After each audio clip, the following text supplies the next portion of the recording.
சட்டத்தை பத்தி தமிழக வெற்றி கழக தலைவர் விஜய் கருத்து சொல்லியிருக்காரு. அவருக்கு நாங்கள் வைக்கிற வேண்டுகோள் என்னன்னா, இதை பற்றி திறந்த மனதோடு பாருங்கள். சிஏனா முதல்ல என்ன? இங்க இருக்கின்ற யாருக்கும் எதிரானதல்ல சிஏ. 3 நாடுகளிலிருந்து மத ரீதியாக துன்புறுத்தப்பட்டு வருகின்றவர்களுக்கு வழக்கமாக குடியுரிமை வழங்குவதற்கு இருக்கின்ற அந்த பீரியடை குறைச்சதுதான் சிஏ. வேற எதுவுமே அதுல கிடையாது. இந்த நாட்டில் இருக்கின்ற மக்களுக்கு எதிரானதல்ல. மற்ற நாடுகளில் இந்துக்களாக இருக்கின்றவர்கள் கொடுமைப்படுத்தப்பட்டு இங்கு வருகின்ற பொழுது அவர்களுக்கு ஒரு நியாயம் கிடைக்க வேண்டும் என்பதற்காக கொண்டு வரப்பட்ட சட்டம். தூத்துக்குடி பாராளுமன்றத்தில் கடந்த தேர்தலில் போய் நட்சத்திர வேட்பாளர் பாஜக.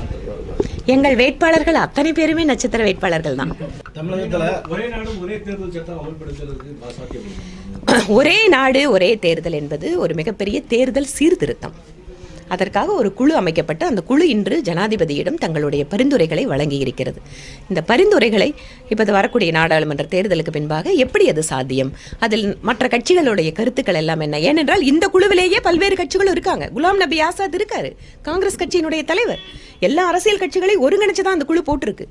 ஆனால் இது ஏதோ பிஜேபியினுடைய குழு அல்ல, இது ஏதோ பிஜேபியினுடைய பரிந்துரை அல்ல. இந்த நாட்டிலே மிக நீண்ட காலம், ஏன் திராவிட முன்னேற்ற கழகத்தினுடைய முன்னாள் முதலமைச்சர் திரு மு கருணாநிதி அவர்கள் நெஞ்சுக்கு நீதி புத்தகத்திலே ஒரே நாடு ஒரே தேர்தல் வேண்டும் என எழுதியிருக்கிறார்.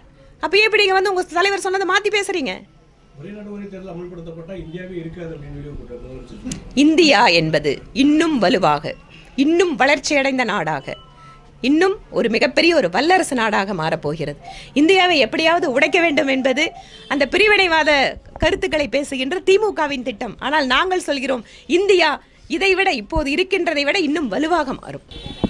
பிரதமர் மோடி வருகை பற்றி பாரதி என்ன சொல்லியிருக்காருன்னா, வாரத்துக்கு 4 நாள் தமிழகத்தில் எத்தனை முறை படையெடுத்தாலும் மோடி படையெடுத்தாலும் ஒரு சீட் கூட ஜெயிக்க முடியாது அப்படின்னு சொல்லி அதை முதல்வர் ஸ்டாலினே விமர்சனம் வச்சிருக்காங்க. அதை பற்றி ஒரு சீட்டு கூட ஜெயிக்காத திராவிட முன்னேற்ற கழகம் எத்தனையோ தேர்தல்களை நீங்க பார்த்துருக்கிறீங்க.